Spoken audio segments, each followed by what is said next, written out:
Well, this is a video which is only a week after the last one, so it makes you wonder whether I want to talk about Brexit again, but not really is the answer to that. No, this is just a short video just to highlight the fact that today is St David's Day, and I think the flowers highlight the fact that we're noting the day here in the office in Conwy.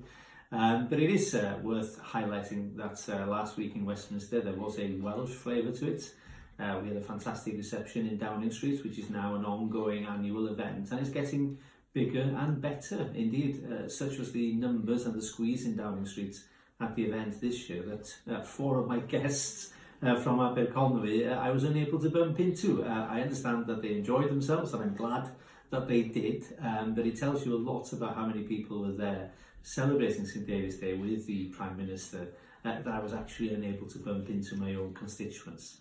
In addition, obviously, there were Welsh questions on Wednesday, and also there was the traditional St David's Day debate on Thursday, which unfortunately I was not able to attend on this occasion. It's the first time I've missed the St David's Day debate when I have been a backbencher.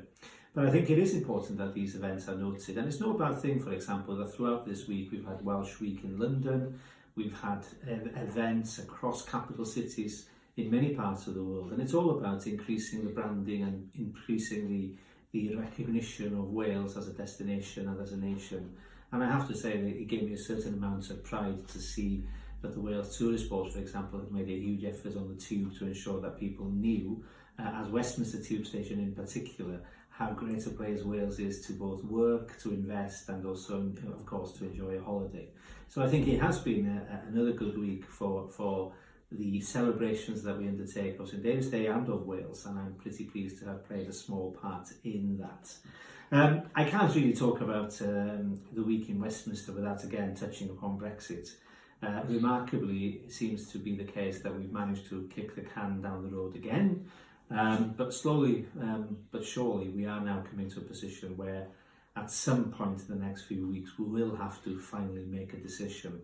And the week of the 11th of March is now looking to be a very, very important week, with the likely vote on the Prime Minister's deal on the 12th.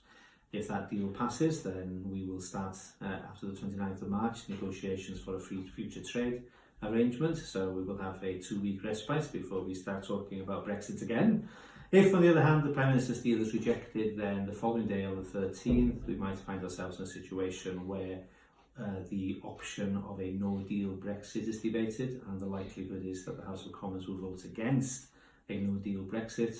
And if that happens, we then go on to the 14th of March, and the 14th of March will see the House of Commons decide whether to instruct the Prime Minister to seek an extension of the Article 50 period. So roughly speaking, as we speak, within 2 weeks, we will probably know whether the Prime Minister's deal has passed or not.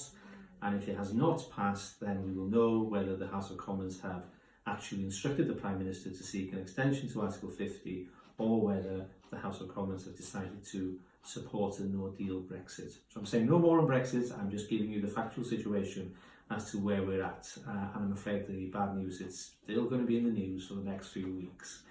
And finally, just a couple of other things. I want to thank the WI in Ysbyty, who sent me this rather nice homemade badge, I should say. I should putting this on my suit.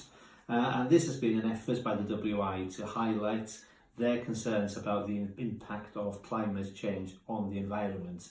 And I think it's a really good effort to highlight that not only do people care about this issue, but they're willing to do a bit more to make it personal, because this has been hand-knitted in Ysbyty by a member of the WI. And I think that this is a good example of how to communicate with your MPs.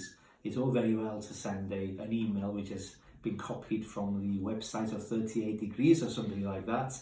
But when you go to the trouble of knitting your own little badge for your MP, I think your MP will take it very seriously.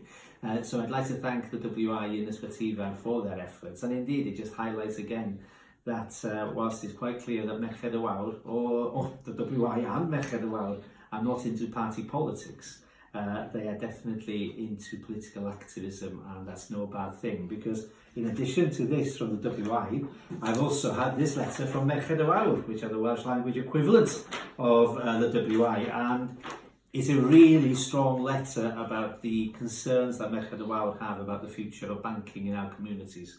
And yes, they do highlight the fantastic work being done by post offices, but they also raise pretty serious questions about accessibility to some of those post offices, and indeed by the limited amount of work that you can do in a post office compared to what you can do in your own bank. So I think on St David's Day, it's no bad thing to highlight the fact that St David's Day does depend upon the efforts of volunteer organisations in many parts of Wales and the rest of the world to mark that day. And I just want to mark the fact that it's volunteer groups such as the WI and the Merched y Wawr who do such fantastic work in our communities here in Aberconwy. So thank you all, and diolch there we hapus i chi gyd.